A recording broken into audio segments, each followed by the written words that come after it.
you fucking kidding me? I can't, bro. What's going on, everyone? I'm Gorway, and this is the very first episode of Behind the Bars. I'm joined here by the absolute fucking legend himself, Songer. Big up, Songer, for agreeing to jump on.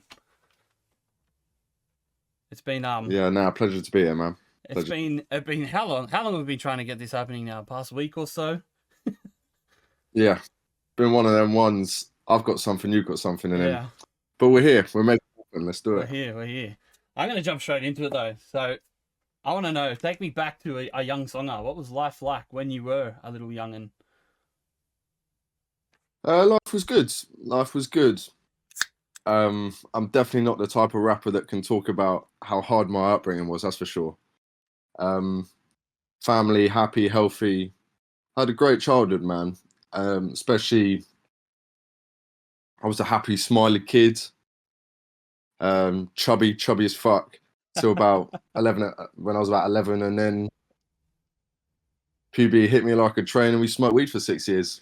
So can't complain. Really, had a beautiful childhood. Football, friends, family, everything was good, man. I had a good childhood. That's good, eh? That's good. It's always good when you're not raised. I mean, like, it's not bad that people are raised differently in bad situations, but being obviously come from a good family. So what kind of? Yeah, I think these things kind of shape you, and the negative stuff does as well. I mean, there's obviously obstacles, as there is in any family or any group of friends. There's always going to be obstacles. So it's not always smooth sailing, but those things kind of round you into the person you are. So I've been lucky with my mum and dad. They're quite different people. So I've had both angles. My mum is an absolute angel, the best person you'll ever meet. Like so kind, just the nicest person ever. And that's not to say my dad isn't, but my dad's a bit more upfront, kind of not strict, but my dad will be the one to give me a fat kick up the arse and say, "Look, what are you doing? Sort your shit out." Yeah. Whereas my mum will offer me a cup of tea or something like that. Do you know what I mean? So biscuits. I was quite lucky. I had a good balance, and I mean, to be fair, when I think about it now, I had a good balance in kind of every aspect, because my mum was quite different to my dad. Both of them completely different to my friends, and I was very different to my brother and sister. I was kind of not an outcast at all, but I was quite different to my brother and sister. So from every angle, it kind of rounded me into the middle. So yeah, like I've been very blessed. I'm very lucky. So you're like a little bit of a black sheep kind of thing. In a way, in some aspects. I mean, my brother went to a grammar school, incredibly intelligent. And I went to an all-boys school that definitely wasn't a grammar school, I'll tell you that. It definitely wasn't a grammar school. So I think we just went on different routes, completely different routes, and different friends, different experiences just kind of shapes you. And then maybe there was a couple years where we were a bit different, but now we get on better than ever. And you know what I mean? You grow up, you go through, and you just grow up. Yeah. You realise, okay, you might be in a different angle to me, but we're just the same person, really.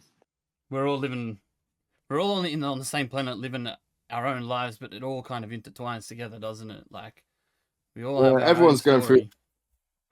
Yeah, everyone's going through their own shit. Everything's relative, but at the end of the day, most people are living the same life when you actually take everything, when you look at it from a distance. Yeah, you look outwards, and everyone just wants to be happy at the end of the day. Exactly. Yeah. Are your parents supportive of being a rapper? Yeah. So, I mean, now they're so incredibly supportive, and they've always been supportive, no matter what I wanted to do. But I mean, well, the answer is 100% yeah. But there's a couple tracks where they might hear. This is before it was like kind of an occupation. It was more a bit of a hobby, and they'd hear a song, and I remember my dad sitting me down and going, "Listen, you can't say this. You can't say this." Like, just certain things. But at the end of the day, like, it's music, it's expression. So I think they just kind of took that one on the chin. Yeah. But yeah, they're amazing with it. They've helped me in multiple ways with my music. Um, my family love music. Like my granddad was in a band. My dad's dad was in a band called Alfie and the Alcoholics, and they just went around the UK pubbing, touring. That's a great So fucking name. Alfie and the yeah, Alcoholics. I bet they would have got up to some fucking ruckus as well. yeah, it does what it says on the tin. Do you know what I Yeah, mean? yeah, It's quite self-explanatory. Yeah. Um, but yeah, man. So and Song is my surname, and that stems from that side of the family, obviously. So I think they just love that I'm kind of not only making something of myself and making something of the name and kind of keeping it related to music and um, yeah, they're always so supportive. And my granddad in particular loves the fact that I'll make that happen and keep kind of his name alive in a way. Obviously, it's going to be alive, but in the musical sense. yeah. The legacy will live on. It'll live on in a different way, but it still lives on. Yeah, it's my camera really. I'm going to give it a wipe quick just in case. Is that any better? No, Nice. look, that's a little bit A better. little bit better. I've got a very expensive camera, so it's a little bit of an upgrade. So it's good they're supportive. How old were you when you first realized that you wanted to maybe pursue rap? Um, I was probably 15 when I realized I could rap, but I thought I could rap, but at the time, like when I listened to old videos, and at this point it was just freestyling. When I listened to it, honestly, my voice is horrible. The delivery is horrible, and because it's just freestyling, maybe you get one good bar every 15 seconds or something. So, um, but I always knew I loved it. I've always loved it. And then when I was 16, I started releasing things on YouTube. Um, and that's when I realized there's people that want to hear it. Yeah, So at this point, it wasn't a case of I knew this is exactly what I wanted to do. I knew I wanted to work in music, but I wasn't sure whether it was a songwriter or a singer in a band at some point. So it's kind of changed over the years, and it just kind of landed on, kind of fell on my feet in rapping when I realized, okay, I can write because I've always written stuff down and written stories and creative writing. That was my thing. yeah, So I think when I was 16, I started releasing rap music or rap freestyles or whatever, and people they were starting to get views like just locally. I was like, do you know what? There's an audience for something here, and that's when I really started pushing and pushing and pushing. And then after the black boxes, I just was like, do you know what? This is what I want to do. yeah, And eventually, maybe a year and a half ago, maybe probably about a year and a half ago, maybe even less than that. I was working at Nando's and I quit my job um, for a couple of different reasons. And when I quit, I was like, do you know what? I'm only going to quit if I never get a job again. This is what I told myself, which is probably stupid, and I probably will. I'll probably will end up getting a job at some point, but that's what I said to myself. And since that point, it's just that is sole vision, sole focus. The only thing I can be in the world is one of the best rappers in the UK and the world. yeah. That's the only thing that can happen in my life. And whether that's deluded or not, I'm not sure, but that is in my head the only thing that can happen. And I think that's that kind of pure focus and it's not even necessarily determination, but that delusion is what's kind of made some of this happen because in my head that's the only possibility. It's almost a manifestation as well. Like if you truly Yeah, believe yeah, yeah. something, you're gonna bring it to light. And it's actually your black box was one of the first things I did on my channel. And the first thing I Yeah. fucking noticed, the first thing I noticed, because one of my mates actually sent it to me. He's like, "You need to check this out," and I'm like, "Oh, I'll do a reaction to it." And it was this fucking. It's almost like an air of arrogant steez that you had, and I was like, I like this dude because he's coming on. He doesn't Mm. give a fuck if people like him or don't like him. He's coming to just spit his shit. I was like, I like this Yeah. dude. And then I've since then Yeah. I've done quite a few of your stuff, and even I do these streams every weekend. Really, your stuff is always being pumped into the stream because people just fucking love you and your music. Thank you, man. That's awesome to hear. And the thing about the black box is is so I've done three. The first one, what even for the second one, so nervous, man. I get so nervous for things. Like like I was nervous for this, I man. say yeah, I say this with no stigma attached because like but I'll get anxiety about things like quite often because I don't think that anxiety is the opposite to confidence. Like I'm one of the most confident people you'll meet, but I get bare anxiety as well. Yeah. So because I don't think the two are, I don't think they're separate. So for these, I was lucky because for the black boxes in the car, you know, like your hands are sweaty, like proper nervous, trying to remember the lyrics. And when I was stood there just looking in the mic, because it was so unfamiliar, it was like, okay, well, you've got two choices here. You either just go crazy or you kind of let this opportunity pass you by. And luckily, when I rolled them dice, it landed on we're gonna go fucking crazy. So it just happened. But I mean, I've also done freestyles where I've let myself get in my head too much, and I think, oh Jesus Christ, that was shit. Never came out, things like that. So I think Black Box, the environment in Black Box and the people there are so good, man. Yeah. So good. They're good people.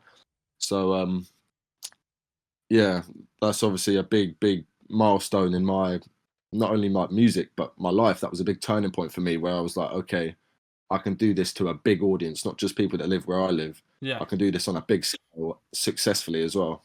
Well, it reached me, and I'm on the opposite side of the world.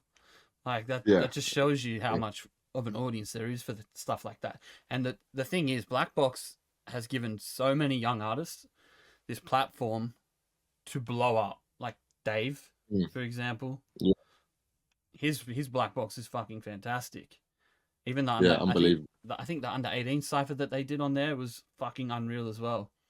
But it's good that there are these platforms to give young artists an opportunity to broaden their horizon. Yeah, 100%. And I mean, anyone can go on Black Box. You've just got to pay, but the fees are so much more affordable than other platforms. And I understand that's just business. When someone's got a bigger platform, it's bigger opportunities. It's a bigger cost. But to have one that's affordable, and you've got plans, not plans, you've got proof that it's worked for so many people. Yeah. It's a bit more reassuring than spending 500 quid to get a video on a platform that might do 2K. Yeah. Fuck all. Yeah. And it has. There's videos on Black Box that have just exploded. The thing is, if the product's good enough, if the Black Box is good enough, people are going to flock to it. Yeah. Yeah, it's because it's an iconic setting as well. So if you see your Black Box in the same room, like it's not like a music video where you could film it anywhere. You're literally stood in an iconic setting. So if you come with the right product, it's going to work. Yeah, exactly. So what do you think you would be doing if you didn't pursue rap?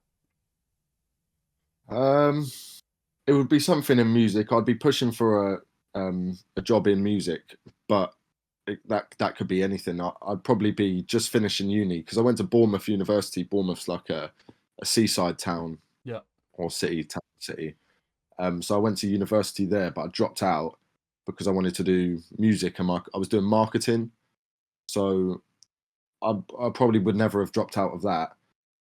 And maybe I'd be doing some apprentice kind of work experience-y marketing job because it was always going to be music. It just depends what I wanted to do in music. Yeah. So I'll probably just be finishing university, doing some minimum wage kind of experience job, trying to build my way up. But I mean, I was quite lucky. I'm the idiot in the class which didn't have to revise and still got okay grades. Yeah. Like I'm that cunt. Yeah, I'm that cunt as well. I am that cunt. We are the people that all the teachers hated because they're like, if you applied yourself, you could be so much more, but just didn't interest you.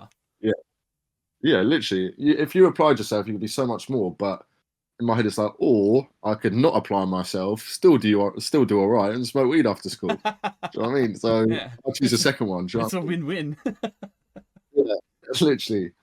But yeah, so I was quite lucky with that. So I mean, I don't think I'd just be dossing about doing nothing. I think I'd be doing okay, just kind of at the bottom of the ladder, trying to work myself up, doing some, I don't know, advertising, something like that. So music's always kind of been the main catalyst in your life, you'd say? Uh, yeah, 100%. I mean, there's other areas which I've thought, "Do you know what, at some point in my life, um, I'd want to give a go. So I love sport. So anything to do with sport, whether it was just talking about it, journalism, something like that. And believe it or not, at one point I wanted to do comedy because me and my two best mates, we did like a public speaking competition for our school. Like we were all in our English class, and my teacher was like, "There's this event. Who wants to do it?" No one put their hand up, so she's kept us back after the lesson. Go, you three are always talking. You can do this. So we ended up doing it. Got to the national final, and yeah, we loved it. So after that, and we just improvised it. No practice. We just improvised it. So after that, I was like, do you know what? I enjoyed that. I got a kick from it. Got a little thrill. So that was something where my head was turned for a little bit, wanting to just kind of try and be fucking center of attention, be Yeah. funny for a living. That's hard. But That's hard though, isn't it? yeah. Like Oh yeah, it's tough. But that's why it feels so good. Like when we were going through the rounds, we were looking at each other like, "Fucking hell, this feels amazing." Because obviously you're nervous, and then there's nothing better than being nervous and something going as good as it can be. Do you know what I mean? yeah, Same feeling at smash Blackboard. it. Yeah. So that little adrenaline boost, it would be it would be chasing adrenaline somewhere. Like, um, but yeah, music's always been kind of north. That's where my compass was going. Do you know what I mean? Always pointed towards music. Yeah, yeah. Um, what was it that kind of sparked the love for hip hop then? Mm, a couple of things. So when I was young, I just listened to whatever. Well, not whatever my dad would play, but kind of my dad's music taste would rub off on me. Whether that was kind of he likes the Clash, the Jam, old bands like that, which then kind of turned into Oasis, Arctic Monkeys, Red Hot Chili Peppers, the White Stripes, um, just bands like that. So it was kind of there, and then um, he bought a Ministry of Sound CD. It was a hip hop one, and started getting into that. And then when I was 11, I went to see Tiny Temper in Bournemouth actually, and J Cole was the support act for Tiny Temper. Ooh. So which was meant. So J Cole's my favorite rapper, and obviously I didn't know that at the time. But before I went to the gig, I looked up J Cole's support act. I think Workout had just come out. Who Dat was his biggest song, and I started going, "This guy's sick." Then he was sick on the day as well. Started falling in love with his catalog, um, and then that's how my love for like American rap really started. But in terms of me thinking, do you know what, I want to be a rapper, or I can do that, was probably like warm up sessions, behind bars, old fire in the booths, videos and freestyle series like that, where I was like, do you know what, like I can do that. So that's when it really started me going, I want to be a rapper. But before then, it was just I fucking love music. I love creativity. I like play on words. I like hearing how words mean two things. I like hearing Double a sentence. entendres. Yeah, it's the same reason why I like comedy, because that punchline, that kind of, you build up one way and you finish here. It's that that feels good to me. Yeah. Like that gives me a kick. So I do enjoy the fucking uh, the play on words in your music as well. A lot of the double entendres. mm, It's really smart writing, and I think that's why personally I really enjoy. I no word of a lie. I have fucking smashed lyrics for Sanity to no avail. I have listened mm, to that album probably 30 times. mm. Yeah, I think why it works for my music is when I'm writing it, I write it for the fun of doing that. I like finding those. I like writing it and trying to puzzle it and switch things around for me. So when when it hits the audience or a consumer and they're listening to it, and there's so many things hidden in there, it's because when I was sat there, I was trying to write a puzzle. Do you know what I mean? Yeah. So it's rather than just writing 3 bars and a punchline, 3 bars and a punchline, 3 bars and a punchline. I like scattering things, finding little hidden things, and even if no one ever hears them, I like putting them in there anyway. Because I think one day, even if it's in 5 years, someone will hear it and go, "Oh, hang on a second." Hold on a Do second. you know what I mean? So yeah, so I like writing. That's how I like writing, and obviously it depends song to song. If I'm writing a personal song, it might just be emotion. But if I'm writing where I want to go, fuck it, let's write some bars. I'll challenge myself as I'm writing it, not just write something I think people are going to want to hear. Yeah. It's all about the challenge for you, isn't it? Almost. You like to hide these little Yeah, gems. And if someone picks it up, it's like, yeah. oh, I see you, brother. Because it's that sense of like when you hear that bar that makes you go, oh, that's a good feeling. It's interactive. Like the music's interactive. It gives you something to listen to. It's not just background music. It's not just something you put on to set the mood. And I love that music as well, of all genres. But I like something you listen to, and the songs. It can be 3.5 minutes long, and you're listening for 3.5 minutes. You don't just put it on, forget it's on, and just kind of nod your head. Yeah. Um, and I mean, both are as good as each other. I love both styles of music, but I think that's one thing people might be drawn to my music for, is that interactive sides, that personal side where it becomes almost it's enjoyable to listen to. Yeah. Um, It's and relatable I as think that's well. yeah, I think that's exactly. when music connects most, is when people relate to it and they're like this is someone completely different. They've lived a different life to me, but their music is still affecting me. Yeah, you feel something, Yeah. and but I mean, I think that's an opportunity for any rapper or any artist at all, because that's just writing. That's not just music. That's words. Yeah. That's Exactly. how poets and authors and journalists make their music, make their money. Sorry, is through writing words that hit home.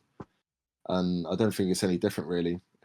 So, yeah, I'm rambling, but No, that's kind of my love. I like it. I Love like it. for I like it. Speaking of yeah, emotional tracks, though, there is one track that is super emotional that you did release. Can you touch on that at all? yeah, yeah. What the From Us to You From track. Us to You. Um, yeah, I mean that's one of my favorite things I've done, not only in music but in my life. Which sounds weird about favorite, but it's something I'm proud of, because I mean, he was like, I've got plenty of mates that I love to bits, but there's no one that I love more. Yeah. Um, so that was tough, and his family actually messaged me. That song was never going to come out. That song was written for his funeral. So instead of a speech or anything like that, they asked me if I wanted to write a song. So I was like, okay, cool. Yeah, I'll write a That's song. fucking cool. That is so cool. Yeah. It was like a couple weeks before the funeral, maybe 3 weeks or so. And for the first 2 weeks, I couldn't think of fuck all. Couldn't write, couldn't do anything, couldn't find the right beat. Just literally just 100 drafts and nothing that clicked.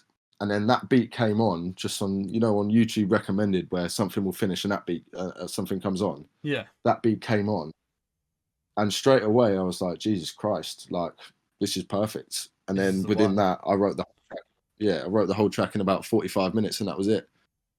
So, and to that feeling of, obviously at the time there was no sense of anything other than like pain, but when you're in the funeral, when I think back at it, and that song was blaring through the speakers, it's a fucking mad feeling, man. Mad feeling. And it raised a shit ton of money for a charity that we set up for him, or a guy called Richard Witt, absolute legend, set up for him. So that's probably one of the proudest things I've done. And there's a bar about it in a song called All I Can Do. I don't know if you've heard that one, but it's like, music can be funny, can be beautiful. From Us to You was banging at his funeral.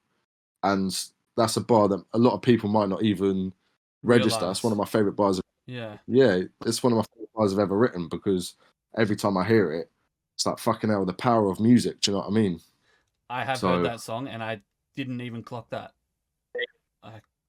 yeah, but that's what I mean. 99% of people, even if they clock it, music's subjective, so it won't be that lyric that makes them feel anything. But for me, every Yeah. time I hear that lyric, it takes me back, and that's why music's amazing. There can be 1,000 lines, 4 of them hit me, and 4 completely different lines can hit you.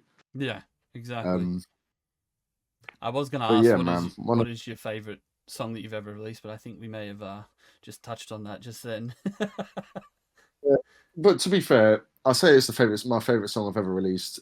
It's probably not. It's just one of my favorite things.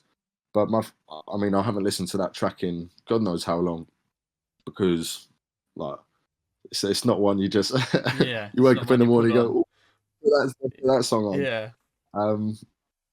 But I mean, fucking, I love No More Candles. I love Allow Me.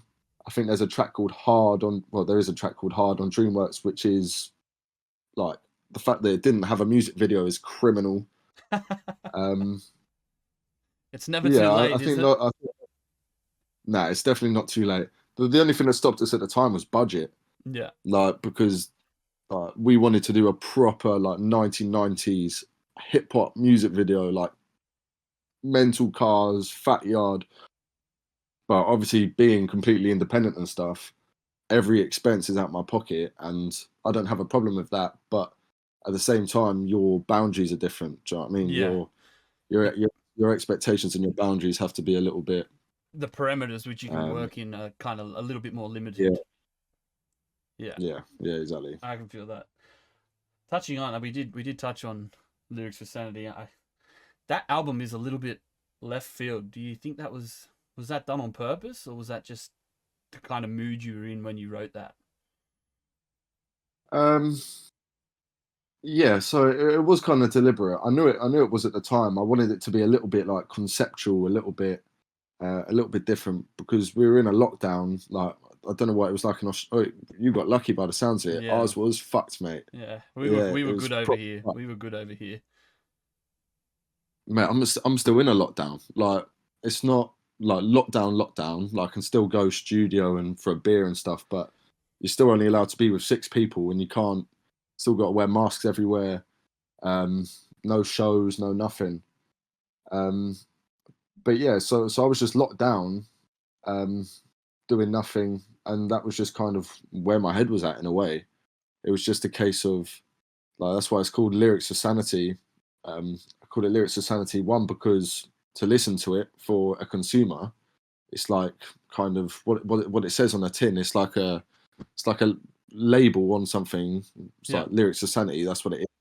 But at the same time, it was Lyrics for Sanity because at the top of the page when I was writing, it was Lyrics for Sanity for me.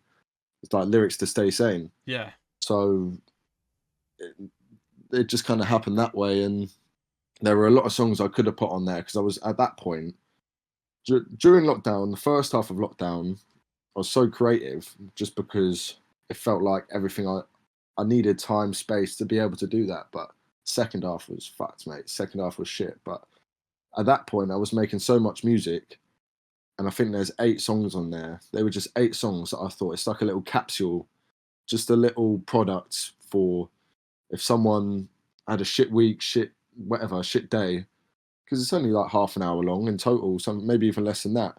Just a little capsule, Lyrics for Sanity. You just put it on start to finish, and by the end of it, you should be feeling a little bit better. yeah. That's what I was trying to go for. And the thing about that is, for me personally, there's not a skippable track on that. Thank you, man. I honestly fucking love that album. I love that it is so left field, and I love that it's so outside the box. Like, Fabregas is fucking fantastic. I remember I got shown that on the Thank you. stream, and I was like, "What the fuck is this?" Like, it's so unorthodox, but that's what I fucking love the most. I like when people Mm, aren't constrained to like the normalities of most rap, and seeing someone step outside mm. the box, it was just fucking cool to me. Thank you, bro. Thank you. I appreciate that. I think I think it's just because as well, in terms of my music might come across like that, whether it's deliberate on that or not. Because I don't, when I listen to music, I don't listen to, like, my personal opinion is I think music in general has been pretty shit for about 2 years. And I think it is because of lockdown, and I think it's because all the biggest songs and artists don't want to release because there's no nightclubs to hear them, there's no shows, there's no nothing, and Mm. that's a big source of what makes a single. But I mean, the music like my playlist right now is struggling because there's not enough new music coming out. So I listen to so much different music and branch into different genres that when it comes to making my own, I'm not following a formula or trying to chase a single. I'm just writing because, like, I need to. I write because I need to, because that's how I need to get things out of here and onto paper, Yeah, and then I can formulate them into into a music. song. Yeah, Yeah, it's fucking yeah. cool. Is that? Very fucking cool. Thank you, bro. I know we kind of touched on your favorite rapper, but what would be your dream collab? Do, do, do, do, do, do, do. There's different people for different reasons. I would love, love, love, love to make a song with an amazing female R&B singer. So obviously, I wouldn't say this is my dream collab, but like imagine like an Alicia Keys or a Snow Allegra, SZA, her, just Tiana Taylor, someone like that. I think that's one side of things. I'd Lauryn love to do Hill. that. I'd love, love, love to do it. Lauren Oh, Hill, yeah, oh, exactly. oh, Songer and Lauryn Hill. Come on. Jesus Christ. Yeah, but obviously that really is like a dream collab. But in terms of rappers and stuff that I actually think we could make amazing music together, I'd love to do a song with Slow Tie. I think that would be sick. Fuck yeah. Uh, there, there's a group called Everyone You Know. I don't know if you know I them. fucking It's quite love ironic, but Everyone You Know. I love Everyone You Know. they're so sick. I'd love to make music with them. Um, I'm pretty sure they're relatively local as well. I'm pretty sure they're like half an hour away. So I'm going to try and make that happen because I think they're going to be massive. Well, Massive. their song, The Drive, I remember stumbling across that. It just came up in my recommended and I clicked on it. Never heard this. I love just clicking on random shit on YouTube. I clicked on it and I was like, Yeah. what the fuck is this? What is happening, man? They actually, I think Yeah. he did a freestyle as well, which kind of caught me off guard. I think it was a warm up sessions from memory, Yeah. and Session. it's Yeah, fantastic. they're brothers, I think. Yeah, I think they're brothers. One's the producer, one's the rapper. I think that's it. But yeah, I'd love to make a song with them for sure. And then obviously you've got obvious ones like Skepta, Dave, artists like that would be amazing. But I think in terms of actually making an amazing song, an incredible female vocalist or someone that's kind of on the same paths that Everyone You Know, Easy Life are sick, The Manor are sick, Slow Tie. But I mean, there's so many. It's just me trying to think of ones that would actually properly work. Yeah, And I think all of those ones listed would be amazing. I can see Slow Tie and Songer making a fucking banger, 100%. Yeah, that would be sick. His track ADHD. Whoa. Oh my Yeah. god, that is a fucking banger of a track, absolute banger. So Slow Tie, he's just a full-on rock star, isn't he? Like, Yeah, just proper, give a fuck, old school, bit loose but so lovable. Like, he's just a proper cunt, and I absolutely love it. I think he's a hero. he's a wild man. He's the definition of a wild man, and I think that's why a lot of people love him. Yeah, he's sick, man. I love Slow Tie.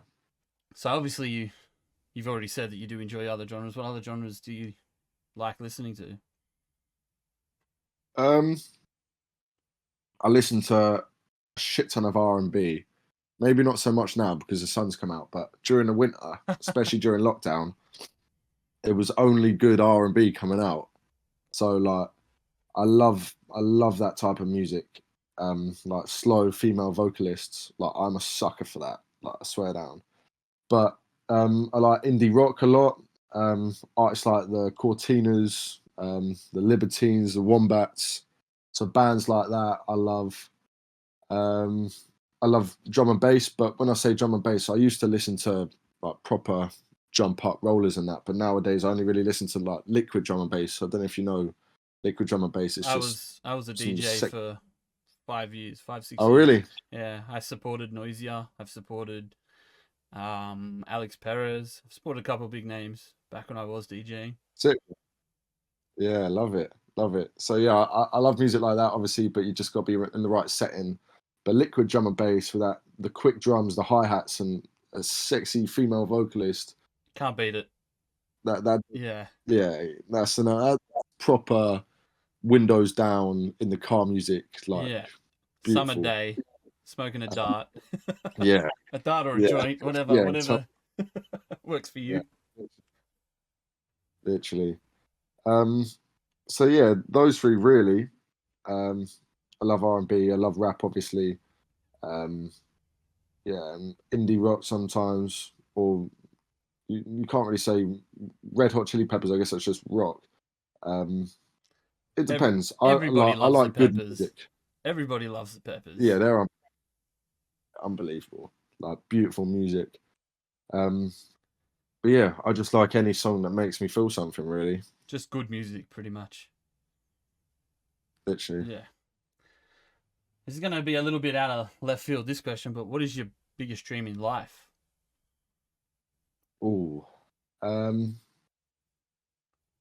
this is going to sound a bit deep, but I don't mean it like that. I think just like happiness, just peace of mind, just like to be able to like complete peace of mind. And that's not to say my mind is bang, bang, bang all over the place, but just complete, just comfort with everything. I think has got to be the dream because that's got to be the purpose of life. If you ask me, is to be completely content with everything. I agree with that. So yeah. So like peace of mind is a massive one for me. But obviously there's 100 different stepping stones to that point. But biggest dream in life. I mean, I've got certain goals. I'd love to headline Glastonbury is one of them. I want to headline Glastonbury. What was the other one? Headline Glastonbury.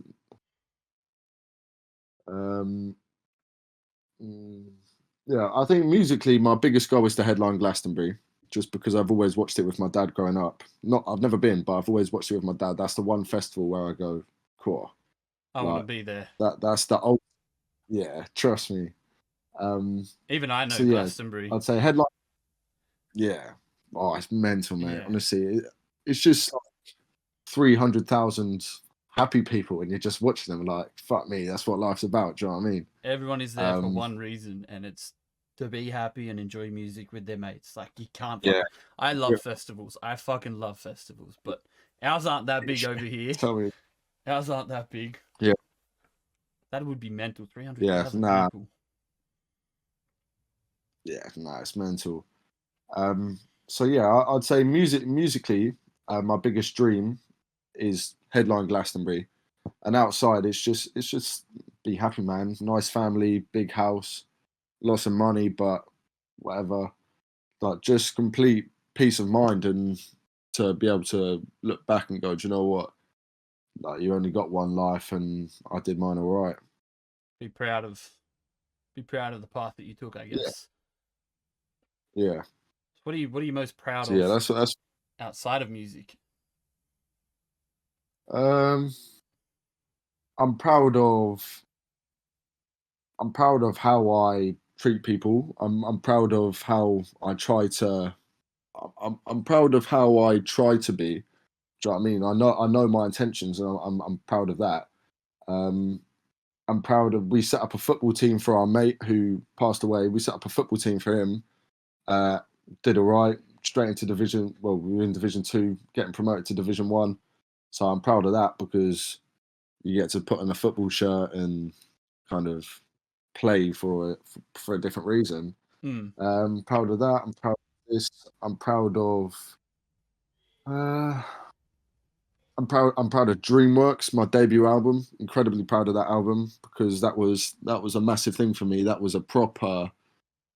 No matter where this music thing takes me, whether it's to the highest of highs or that's literally the glass ceiling, that's always going to be my first album. So that I'm proud of that. That feels like something massive that I've done. So I'm proud of that.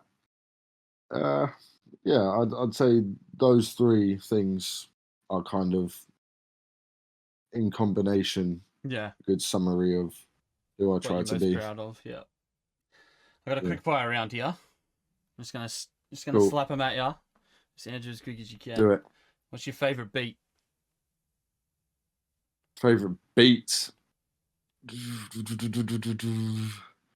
Uh, this definitely isn't my favorite beat, but I'm going to say it anyway. Young's Teflon Firewater.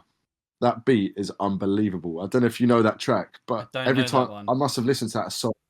Oh, mate, it's such a banger. I'm like it's so simple, but I love that beat. Um, or an old J Cole Pound Cake, maybe that's easy. That's a classic. Maybe 50 Cent, Get Rich or Die Trying. Take your pick out of any of them. Uh, yeah, I don't know. We'll go with them. I'll probably not, but we'll go with them. Favorite rapper? J Cole. Yeah. Well, I knew that one was coming when you said it a bit earlier. And your favorite Yeah, producer? nah, love. Favorite producer.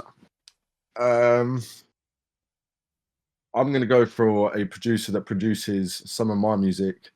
There's a YouTube producer called YZ. Unbelievable, Shout out YZ. unbelievable.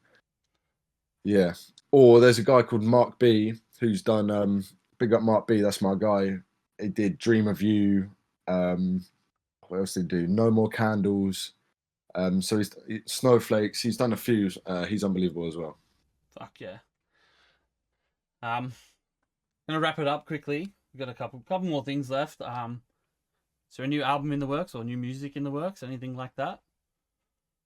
The new album is well after this I'm going studio and then it will be done. So the new Oh album is fuck. 98% done. Yeah, mate, I'm so excited for it. I can't lie. I've been working on this one for so long now. And this one's been a bit more difficult because like with DreamWorks I had the complete concept done like already. I knew what I wanted. Lyrics of Sanity just happened so naturally. This one I was like, right, okay, how do I level up from here? Mm. So it's taken me I've made so many different songs to puzzle piece it together. It's called the Sunrise Project. It's about kind of life going back to normal and like a new chapter in people's lives because I think what people don't realize is the last year, 2 years have been like for maybe 80% of people the worst years of their life. Like for 20% of people, obviously not, but there's so many people that have lost people, so many people that have been fucked in the head or whatnot. So the Sunrise Projects is just about the sun coming out because you know what the weather's like here. It's fucking shit. So, It's dull and it's about grim. the sun coming out. Yeah, at the moment, we've just had a week of unbelievable weather, and now it's gone back to pissing it down. Um, but yeah, it's just about like a new chapter, something new, being able to start fresh. And even though like not all the lyrics are about that, just conceptually, um, like I'm really proud of this project. I can't wait to like drop it. The only reason I haven't really started promo runs yet is because I don't have the artwork. As soon as I have the artwork back, then I can really start because everything will just click like that. Yeah. Um, but yeah, the Sunrise projects, I'm super excited for that. Do you have I'm aiming. I know what date I want in my head, but I'm not going to say it just in case because I always do that because I'm an idiot. But I like we go. I'll say mid to late July because I know exactly the date I Oh want, and damn. it's it's the day after a big sporting event. I'll put it that way. Oh, little bit of insider info, huh? That's sick. Well, you know what? Yeah, I'll definitely be peeping that on stream. 100%. thank you, We thank you, man. I do these streams where I'll do an album from start to finish. May even have to get Mm, you on. We can listen to it together. yeah, That'd be fucking sick. Something like that. yeah, that'd be sick. Fuck yeah. So a quick little wrap Yeah, up. Anything you want to say definitely to done. the fans? Um, just thank you. I'm quite lucky with the people that listen to my music because um, there's like an element of trust there because I'm not the type of artist that's posting 3 4 times a week and keeping myself in. Like I don't buy into I have to be right there. Yeah. Otherwise, there's just a trust that just when I do release and when it comes, I have to meet a certain standard.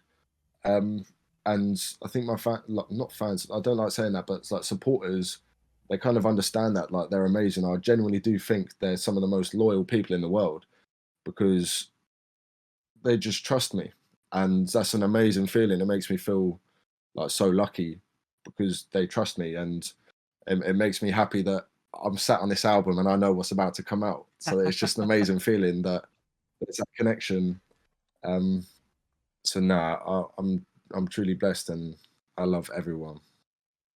Yeah, I'm excited to hear it. Very excited to hear this new album. I've been a big Thank you, fan of bro. yours for a while, and just want to thank you for agreeing to come on and do this. You are the first episode, so this is all new for me as well, doing hosting a podcast, and just really Yeah, no, it's appreciative. been good, man.